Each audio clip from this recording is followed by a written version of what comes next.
Коя легендарна рок група е основана от астрофизик, биолог, графичен дизайнер и инженер? Астрофизик ли те усмихна? Rainbow. Групата. Знаеш я. Queen, Led Zeppelin или Metallica?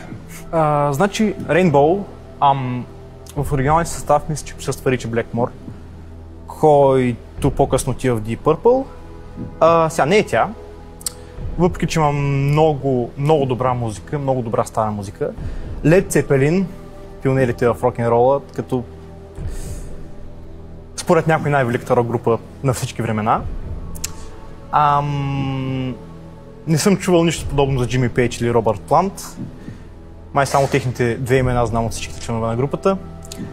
За Металика 5 човека не са такива. За Queen астрофизика е Брайан Мей. Графичният дизайнер е Фреди Меркюри, той си ексцентричен човек и доста му отива тази професия. Инженера е Джон Дикън, а биолога е Роджер Тейлър на барабаните. Като даже на Брайан Мей, всъщност той мисля, че се специализира в изследване на малки тела в Слънчевата система и даже мисля, че съм учил 2 или 3 труда наскоро. Изследва тела от астероидния пояс, мисля, че оттам след следващата степен на малки тела, пояса на Кайпер.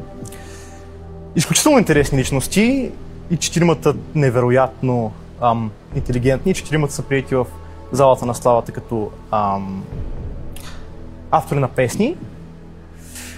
За съжаление, Фреди Меркюри умира от спин през 1991. Малко след това се отказва и Джон Дикън от професионалната кариера, защото са много близки приятели с Фреди Меркюри, той му е бил практически най-добрият приятел. Докато Роджер Тейлър и Брайан Мей продължават да правят турнета и до ден днешен, като там колаборират с нови артисти, като Марк Мартъл, като Адам Ламбърт. Но отговор бе Queen.